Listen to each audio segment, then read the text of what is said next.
जानते हैं इनकी नेशनल और इंटरनेशनल में भी न्यूज आती है, क्लिप आती है, क्योंकि यूट्यूब या जो देते हैं क्रांतिवादी अपनी स्पीच देते हैं वो हम सबको एक प्रेरणा के स्रोत में वो हमको लेना चाहिए और जो मार्गदर्शन करते हैं वास्तव में वो काबिले तारीफ है।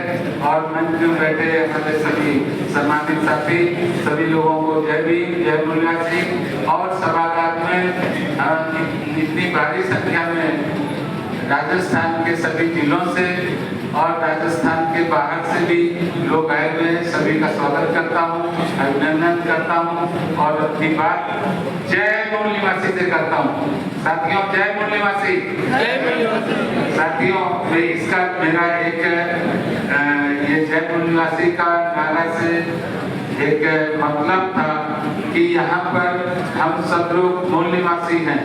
इसका मतलब भारत में कोई विदेशी भी है, ये हम बताना चाहते हैं कि जो विदेशी है यही सारी समस्या का कारण है। ये जो जितनी समस्याएं यहाँ लिखी हुई हैं, इस पेपर में लिखी हुई हैं, वो सारी समस्याओं का कारण विदेशी है जो यूरेशिया से आया हुआ है। तो साथियों अगर हम एक एक चीज की एनालिसिस करें तो हमें यही मिलेगा कि इन्होंने ऐसी व्यवस्था बना रखी है, ऊंच नीच की व्यवस्था बना रखी है, जिसको हमको हटाना होगा। और बाम से ने ये संकल्प लिया है कि इसी व्यवस्था परिवर्तन को हम बदलेंगे। उसके अलग अलग मार्ग हैं, अलग अलग हमारी विंग्स हैं और इस विंग्स में हम लोग काम कर रहे हैं। और जो व्यवस्था उस नीच गैर बराबरी का है, इसका कारण सिर्फ और सिर्फ ब्राह्मण विदेशी है। यही हमारी समस्याओं का कारण है। जो समस्या पैदा करता है साथियों वो कभी हल नहीं करता, वो केवल मूक दर्शक बन के मजा लेता रहता है। तो हमें अपनी समस्याओं को खुद ही हल करना होगा। इस मुद्दे में बहुत सारी बातें लिखी हैं। ओबीसी की जाति आधारित जनगणना सभी लोग लालीपप देते हैं लेकिन कार्य करते नहीं हैं। अभी हमारे ये लेटेस्ट में अभी बोला गया इस बीजेपी सरकार द्वारा कि हम लोग जाति आधारित जनगणना करेंगे, लेकिन उसका डाटा बताएंगे कि नहीं वो पता नहीं, वो करेंगे भी कि नहीं ये पता नहीं। 2019 में राजनाथ सिंह ने हम लोगों को बोला था चुनाव के पहले की जाति आधारित जनगणना करेंगे, चुनाव के बाद जीतने के बाद तुरंत इनको बदल दिया गया या चल दिया, वो पॉइंट इम्प्लीमेंट ना हो तो व्यवस्था ने उनको ऑफ कर दिया। ये आज का पॉइंट नहीं है, ये बहुत पहले का पॉइंट है। साउदी महाराज ने भी अपने समय में जाति आधारित जनगणना करके हमारे लोगों को हक अधिकार दिया था। वहाँ पर भी लोगों ने उनके राज्य में व्यवस्था में कब्जा करके रखा था। ज्योतिबा फुले साहब ने भी इसकी पहल की थी।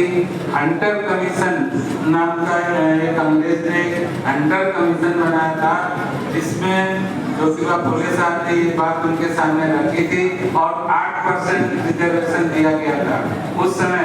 तो साथियों हमारे महापुरुषों ने इस चीज का बहुत पहले से आकलन किया हुआ है। और इसके बाद साहू जी महाराज, इसके बाबा साहब, अभी काशीराम साहब और अभी श्याम साहब इस पे कार्य कर रहे हैं। और हम तो जाति आधारित जनगणना के लिए हम ये कहते हैं सभी की होनी चाहिए। जैसे यहाँ पूर्व वक्ता ने बताया कि ये ईवीएस के माध्यम से 10% अलग ले लिए, लेकिन ये ईवीएस के नाम पर केवल एक वर्ग ही ले रहा है, इसमें भी गरीब वर्ग को शामिल नहीं किया गया है। आप देखेंगे कि स्वर्ण समाज में भी बहुत गरीब लोग हैं लेकिन उनको आरक्षण नहीं मिला है, या दूसरे समाज में, क्षत्रिय समाज में, वैश्य समाज में भी गरीब लोग हैं, उसमें नहीं मिल रहा है। ये केवल 3.5% वाला ब्राह्मण ही खा रहा है, वो 10% अलग से लेके। तो ये हमें समझना होगा। दूसरा जो संख्या के अनुपात की बात है, ऑलरेडी संविधान हमको देता है। हमारे ओबीसी भाइयों के साथ बहुत पहले से छलावा हो रहा है, आज से नहीं। जो हमको अधिकार 52% मिलना चाहिए वो 27% दिया गया और 27% भी देके क्रीमी लेयर लगा दिया गया। तो क्रीमी लेयर लगाने से क्या हुआ कि हमारा जो प्रतिनिधित्व है आज की तारीख में सिर्फ और सिर्फ 5% से कम हो गया। ये हमारे लोगों को इसके एनालिसिस करनी चाहिए। और जो फालतू के प्रोपागेंडा चलाए जा रहे हैं देश में, कभी राम मंदिर के नाम पे, कभी कांवड़ यात्रा के नाम पे या कभी किसी के नाम से, उनको उससे दूर रहना चाहिए।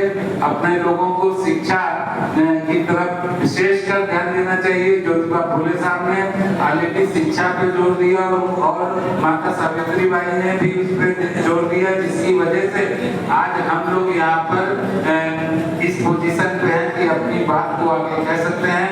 और बाबा साहब अम्बेडकर ने धारा 19 के माध्यम से हम लोगों को बोलने का, सभा करने का, ये सब जो अधिकार दिया है वो संवैधानिक अधिकार, ये सब उनका दिया हुआ है, जिसको हमको बरकरार रखना है। और बरकरार रखने के लिए हमें संविधान बचा के रखना है। संविधान बचाना हमारे लिए बहुत जरूरी है। जो हमारे महापुरुषों ने संघर्ष करके जो चीज हमें दिया है, बाबा साहब ने कहा है कि अगर इस कारवा को आप आगे नहीं बढ़ा सकते तो कम से कम इसको पीछे मत ले जाने देना।